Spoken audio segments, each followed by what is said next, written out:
السلام عليكم ورحمة الله وبركاته. ازيكم يا حبايبي؟ يا رب تكونوا بألف صحة وخير وسعادة. النهاردة الفيديو بتاعنا سهل وبسيط جدا. هنعمل مع بعض جيلي كولا. قبل ما ندخل على الفيديو على طول نصلي على الرسول. طب مبدئيا اعرفكم بنفسي، لو اول مرة تشوفي قناتي انا صافي من قناة ملكة في بيتك. نبتدي بقى الوصفة على طول، وتعالوا حط اللايك. معايا هنا ربع كوباية من المية العادية، ما تكونش ولا سخنة ولا ساقعة، عادية خالص من الحنفية. وهضيف كده معلقتين من الجيلاتين واقلبهم في بعض واسيبهم على جنب. دوبيه كويس جدا عشان ما يكونش فيه اي تكتلات. وصلي على رسول الله. اسيبهم بقى على جنب كده.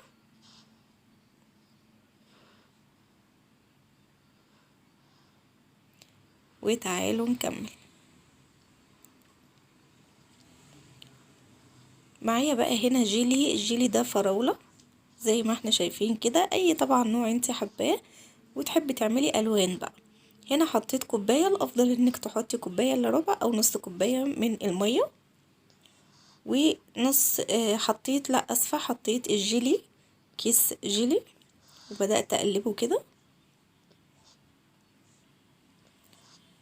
لازم اقلبه كله كويس عشان اتأكد انه داب معايا. تمام.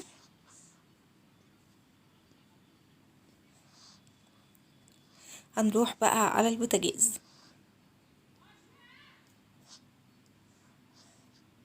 وابتدي اقلب بقى كده. ايدك تكون فيه.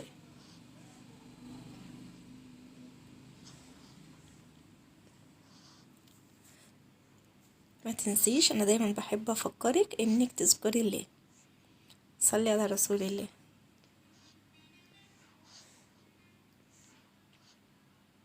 لازم تعملي بمضرب عشان ما يحصلش اي تكتلات.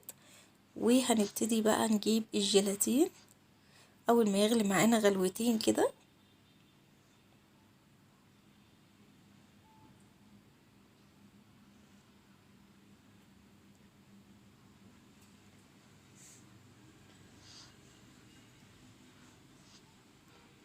انا بعمل ايه؟ انا بقلب وبستنى وبقلب واستنى. تمام.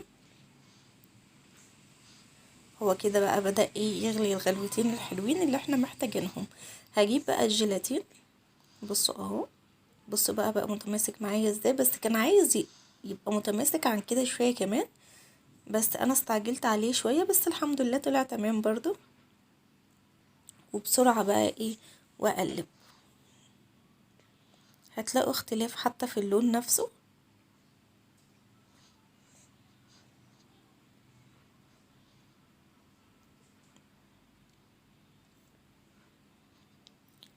هما معلقتين الجيلاتين بتحطيهم بقى كلهم وبتبدأي تقلبي. طبعا تكوني مجهزة بقى القالب اللي هتحطي فيه، ويكون سيليكون. افضل حاجة انه يكون سيليكون.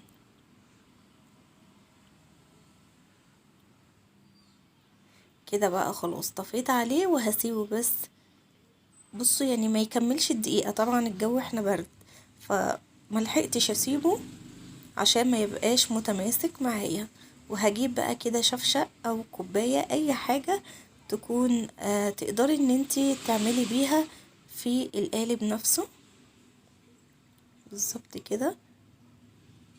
لما لقيته بدأ يعمل معايا كده، بقيت جبت منديل وبدأت ان انا ايه امسح بقى الزوايد. حتى لو حطيتيه كده في الفريزر وهتيجي تطلعيه برضه هتقدري تشيلي الزيادة بكل سهولة، ما تقلقيش خالص. وهبتدي بقى ايه بعد ما اضيف كده احطه بقى في التلاجة او في الفريزر لحد ما يتماسك. ولازم يكون متماسك جدا جدا عشان ما تطلعيهوش كده وتيجي تطلعيه هتلاقيه وحش معاكي. هنشوف مع تكملة الفيديو، هتشوفوا معايا ان شاء الله. ده كان اول حاجة اعملها. معايا بقى البيبسي، جبت ازازة كده من الصغيرة خالص. اهم حاجة انك تخرجي منها الصودا. طب انتي مش عارفة تخرجي الصودا، تعالى اقولك نعمل ايه. حطيتها بقى كده في شفشق او في كوباية، وبدأت جبت مضرب اليدوي وبدأت اضرب جامد جدا جدا بالشكل ده لحد ما احس اني ما فيهاش صودا خالص. الصودا لو موجودة لا قدر الله مش هتكون حلوة معاكي خالص على البوتاجاز، فملحوظة لازم تخلي بالك كويس جدا. هنا معايا الجيلاتين طبعا عاملاه من قبل ما ابتدي، ورحت بقى كده على البوتاجاز وهبتدي بقى نعمل نفس الخطوات اللي عملناها في الجيلي. صلي على رسول الله وكملي معايا وحطي اللايك فضلا وليس امر. كده بقى بدأت اضيف الجيلي، طبعا هم غلي معايا غلوتين. بصوا الجيلي بقى الاسفة الجيلاتين هنا بقى عامل معايا ازاي. كده بقى ايه احسن من الخطوة الاولانية اللي احنا عملناها. الجيلاتين بقى متماسك افضل من الاول اللي احنا عملناه في الجيلي، ما كانش كده يعني، كان طري شوية. هنا بقى متماسك، وبصوا بتفك معايا، بتبتدي شوية بشوية بتسيح معايا مع البيبسي. شيلي بقى ايه الوش كده بالراحة عشان ما يبقاش وحش معاكي لما تيجي تضيفيه. وهستنى برضو عليه، مفيش حاجة بسيطة جدا، وهضيفه في شفشق او في كوباية وهحطه كمان زي ما عملنا. بس المقطع هنا اتحذف للأسف. فهنا كنت بوريكم بقى بعد ما اتعمل اللي احنا عملناه بجيلي الفراولة. بصوا عامل ازاي وطعمه حلو قوي على فكرة. هنا بقى اللي احنا عملناه بتاع البيبسي، بصوا لازم يكون جامد كده. هو مش هو ده اللون طبعا، احنا هنشوف اللون دلوقتي الاساسي بتاعه، لكن هو بيبقى كده وبعدين بيرجع للونه الطبيعي. بصوا اهو ده اللون بتاعه، بصوا الفرق ده عشان لسه مخرجاه من الفريزر ومتماسك جدا. وبصوا تحسوا ان هو متلج كده. بص بقى اما تيجي تطلعيه بيبقى بكل سهولة جدا. صلي على رسول الله وكملي معايا الفيديو. خلي بالكم في خطوات بسيطة، لكن لو قصرتي فيها هتلاقي ان انت بوظتي الوصفة خالص.